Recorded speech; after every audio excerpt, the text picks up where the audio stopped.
When Good Times premiered on CBS in February 1974, it was hailed as a groundbreaking sitcom. Unlike many of the glossy, idealized television families of the time, this show dared to portray the struggles of a working-class African-American family living in a Chicago housing project. It was funny, heartfelt, and raw, and it quickly captured the attention of millions of viewers. Created by Eric Monty and Mike Evans and developed by Norman Lear, the same mind behind All in the Family and Maude, Good Times wasn't just another sitcom. It was the first U.S. television series to feature a two-parent African-American household at its center. Viewers tuned in each week to see James and Florida Evans, played by John Amos and Esther Rall, raising their children JJ, Thelma, and Michael while dealing with the harsh realities of poverty, racism, and systemic inequality. But while the show was innovative, it was also plagued by behind-the-scenes tension. Writers, producers, and actors often clashed over how the Evans family should be portrayed. And as the seasons went on, certain decisions, especially those surrounding character development and controversial storylines, began to chip away at the show's integrity. Eventually, it wasn't just one factor, but a series of creative conflicts that brought Good Times to an end. James Evans was the strong, tough-loving father figure, always trying to guide his children while providing for the family with little money and few opportunities. Florida was the steady, moral anchor, offering wisdom and compassion. Together, they embodied resilience in the face of constant setbacks. The children reflected different sides of the Black experience. JJ, played by Jimmy Walker, was the goofy eldest son with his dynamite catchphrase that became a pop culture sensation. Thelma, Bernadette Stannis, was intelligent, ambitious, and often caught between traditional expectations and her dreams. Michael, Ralph Carter, the youngest, was politically aware and outspoken, often acting as the conscience of the family with his radical ideas about justice. However, what viewers didn't see at first were the growing conflicts among the cast and creative team. Esther Rall, who played Florida, was especially vocal about the direction of the show. She loved that Good Times was giving Black families representation, but she was concerned about the way JJ was being written. JJ's antics and catchphrases made him the breakout star, and writers leaned heavily on his comedic exaggerations. Rall, however, felt that his buffoonish behavior undermined the show's message. She worried that audiences would stereotype Black men based on JJ's silliness, rather than focus on the family's resilience and dignity. John Amos, who played James Evans, agreed with Rall. Both actors pushed for more serious and realistic storytelling, even if it meant fewer easy laughs. But the producers, aware of Jimmy Walker's popularity with audiences, leaned in the opposite direction, giving JJ more screen time. This creative clash created deep rifts on set. The tension reached a breaking point in 1976 when John Amos was written out of a show. His character, James, was killed off-screen in a car accident. This was a shocking move, one of the most dramatic moments in sitcom history. The decision came partly because Amos had been outspoken about his frustrations with the scripts. He felt the writers, who were mostly white, didn't fully understand or respect the Black experience they were portraying. Amos openly criticized storylines he thought were too shallow or harmful. Eventually, he was labeled difficult to work with and removed from the cast. James's death was addressed in a now iconic scene. Florida, standing in her kitchen, breaks down after reading a letter confirming his death. In one of the most emotional moments of the series, she drops a dish, shouts "damn, damn, damn," and collapses in grief. For many viewers, this scene was unforgettable, a raw, gut-punch moment rarely seen in sitcoms of the time. But while powerful, James's exit destabilized the show. Without him, Florida was left to carry the family as a single mother, and the dynamic shifted in ways that didn't always work.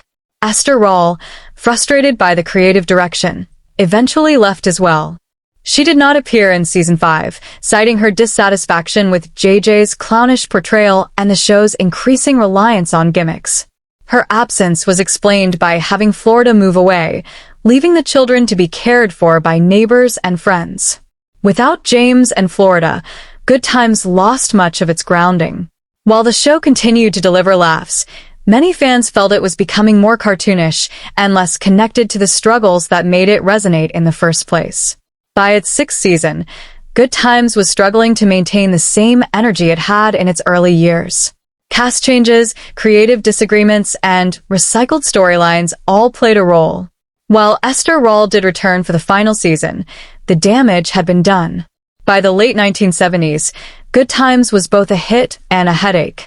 It gave representation to African American families on television like never before, but it also became a lightning rod for controversy.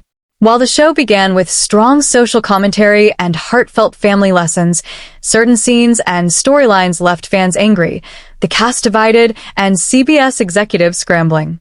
Let's take a closer look at some of the most talked about moments and why they ultimately played a role in the show's downfall. Jimmy Walker's character, J.J. Evans, was originally meant to be comic relief, the goofy older brother with a gift for painting. But the runaway popularity of his catchphrase, Dynamite, led the writers to push him to the front of the show.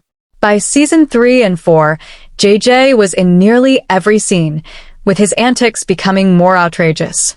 Some fans loved the laughs, but others, including Esther Roll and John Amos before he left, believed JJ was reduced to a clownish stereotype that undermined the show's serious message about poverty and resilience.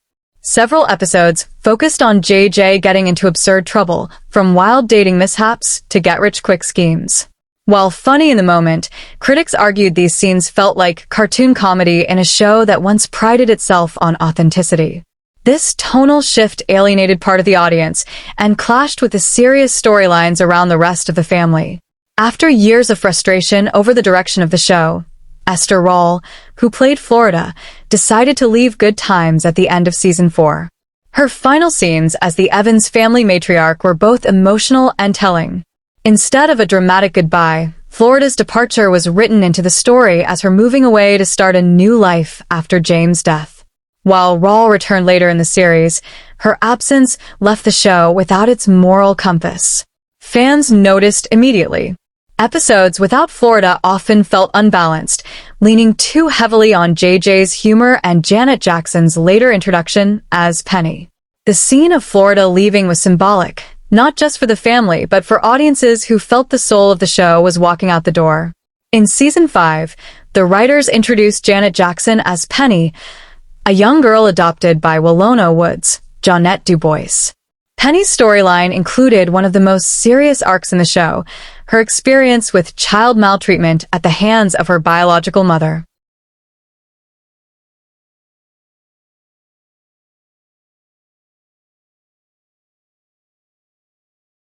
While the scenes were powerful and raised awareness about a real issue, they were also some of the darkest moments ever aired on a sitcom. Some fans praised the boldness, but others felt the heavy subject matter clashed with the comedy and was too much for a primetime sitcom audience. The tension between slapstick scenes with JJ and heartbreaking abuse scenes with Penny created a strange mix that left many viewers confused about what kind of show Good Times wanted to be. Ralph Carter, who played Michael Evans, often represented the voice of social justice in the family.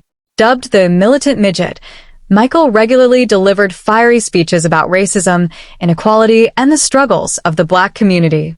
Some of these scenes resonated deeply with viewers who admired the honesty. However, CBS executives and certain sponsors reportedly worried that Michael's blunt commentary on politics and race was too radical for a mainstream audience. Episodes featuring Michael challenging authority, whether it was at school, in church, or in the community, sparked debates in living rooms across America. While groundbreaking, these moments also made the network nervous about alienating advertisers. By the time Good Times reached its final season, the tone of the show had shifted so much that fans barely recognized it. Scenes often revolved around outlandish comedy instead of the grounded struggles of the Evans family. One infamous example was when JJ got tricked into marrying a woman he barely knew, leading to a string of silly misunderstandings. Another storyline featured Thelma's rushed marriage to a football player, with critics noting that it felt more like a soap opera twist than a carefully developed arc. The show that once tackled racism, unemployment, and family survival now leaned heavily on over-the-top plots, leaving both fans and cast members frustrated. Audiences connected to the Evans family because their struggles, triumphs, and laughter felt real. But decades after the show ended in 1979, what happened to the beloved cast? Let's take a look at where life took each of them. Florida Evans was the heart and soul of Good Times, and Esther Rawle made sure the character never lost her dignity. After leaving the show for a time due to disagreements over its direction, Rawle returned for the later seasons. Following Good Times, she acted in several films, including Driving Miss Daisy, 1989, Rosewood, 1997, and various television movies. Rawle became an advocate for more authentic portrayals of African Americans on TV, often speaking out against stereotypes. Sadly, she passed away in 1998 at the age of 78. Still, her legacy as one of TV's strongest matriarchs remains unshaken. John Amos played James Evans, the tough but loving father who held the family together. His departure from the show after clashing with producers over storylines shocked fans. Amos went on to have an impressive career in both film and television. He starred in Roots, 1977, appeared in movies like Coming to America, 1988, and its 2021 sequel, and guest starred in dozens of TV shows from The West Wing to 2.5 Men. Today, Amos is in his 80s, but remains active in acting and public appearances. He continues to be outspoken about representation in Hollywood. Known for his iconic Dynamite catchphrase, Jimmy Walker became the breakout star of the series. After Good Times, Walker leaned into stand-up comedy, touring across the country. He also made appearances on shows like The Love Boat, Fantasy Island, and Scrubs. While he never regained the same level of sitcom fame, he stayed relevant in comedy circles. Walker has also made headlines for his outspoken political views, often sparking debate. Now in his 70s, he continues to perform stand-up and occasionally appears on talk shows and documentaries about classic TV. As the sassy neighbor and Florida's best friend, Willona was one of the funniest characters on Good Times. Johnette DuBois went on to have a remarkable career beyond the show.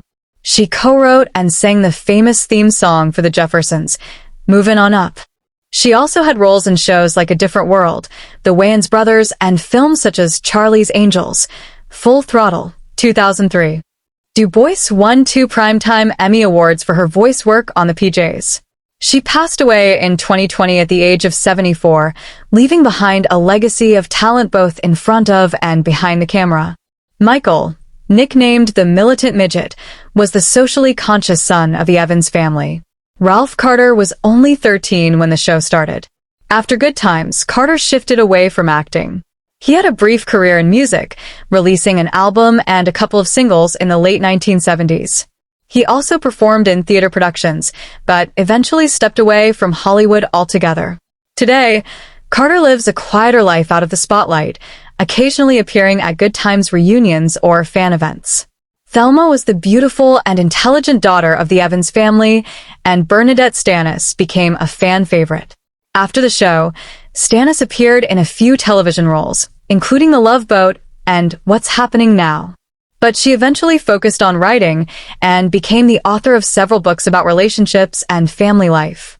She also became an advocate for Alzheimer's awareness, inspired by her own mother's battle with the disease. Today, Stanis continues to act occasionally and remains connected to fans of Good Times. Introduced in Season 5, Janet Jackson played Penny, Willona's adopted daughter who survived an abusive childhood. Of course, Penny was just the beginning of Jackson's superstar career. She went on to become one of the most successful pop icons of all time, with hits like Rhythm Nation, That's the Way Love Goes, and Together Again. Janet Jackson has sold millions of albums, won multiple Grammys, and influenced generations of artists. She continues to perform, record music, and advocate for social causes. Today, she remains one of the biggest names in entertainment. Johnny Brown played Nathan Bookman, the building superintendent who often clashed with the Evans family. After Good Times, Brown had a steady career as a character actor, appearing in shows like Martin, The Jamie Foxx Show, and Everybody Hates Chris.